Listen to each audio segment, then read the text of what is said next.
அனைவருக்கும் வணக்கம். AC maths 7ஆம் வகுப்பு பருவம் 3ல் பயிற்சி 2.3ல் கேள்வி 5வது கேள்வி.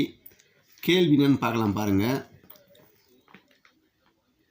ஓர் உயிரியல் வகுப்பு மாணவர்கள் அப்படின்னு கொடுத்துருக்காங்க. ஓர் உயிரியல் வகுப்பு மாணவர்கள் குழு உள்ளூரில் உள்ள ஒரு புல்வெளியில் ஆய்வு செய்தனர். அவற்றுள் 40ல் 30 பூக்கள் வற்றாதவை எனில் வற்றாத பூக்களின் சதவீதம் காண்க அப்படின்னு கேட்டிருக்காங்க.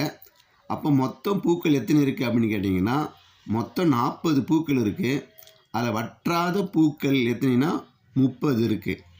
அப்போ சதவீதம் என்றால் என்ன? ஃபஸ்ட் நமக்கு அந்த குழப்பம் இருக்குது. சதவீதம் என்றால் என்ன அப்படின்னா, சதவீதம் என்பது ரொம்ப எளிமையானது. சதவீதம் என்பது 100ல் ஒரு பகுதி. 100ல் ஒரு பகுதி தான் சதவீதம் சொல்கிறோம். இப்போது வற்றாத பூக்களின் சதவீதம் கண்டுபிடிக்கணும் நம்ம இப்போது. அப்போ வற்றாத பூக்கள் சதவீதம் ஈக்குவல் டு டிவைட் போடுறோம். மொத்தம் எவ்வளோன்னா 40. 40 எத்தனை பங்குன்னு 30 பங்கு தான் வற்றாத பூக்கள். பெருக்கல் 100/100 பெருக்கிறோம். 100 பங்கு சொல்கிறோம் பார்த்தீங்களா, அதுதான் 100ல் ஒரு பகுதி. 100/100 வகுத்துட்டிங்கன்னா இதை வகுத்துரும். 10 நாள் 40, இது 10 3 30ன்னு வந்துடும். அப்போ 10,000 வகுத்துட்டோம்னா மீதி என்ன இருக்கும்? எனக்கு 3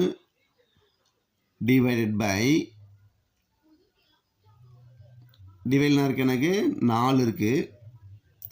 பெருக்கல் மேலே பெருக்கல்ல எவ்வளோ இருக்குது? எனக்கு 100 இருக்குது. கீழே இருக்கிற பகுதியில் இருக்கிற ஒரு 100 தான் சதவீதம் மாற்றி எழுதிடும். 100ல் ஒரு பங்கு சதவீதம் போட்டுரும். அப்போது 3 100 பேருக்குன்னா 300. 300 டிவைடட் பை 4 இருக்குது, 4ஆல் வகுத்து வரும்.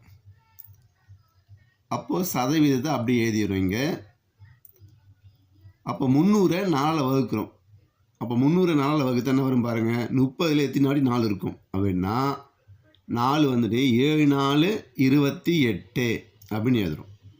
30ல் 28 போயிடுச்சுன்னா மீதி 2 கழிச்சிட்டோம்னா அப்போ 0 அப்படி கீழே இறக்கிடுறோம். அப்போ 20 எத்தனை நாட்டி 4 இருக்கும்? 4 20.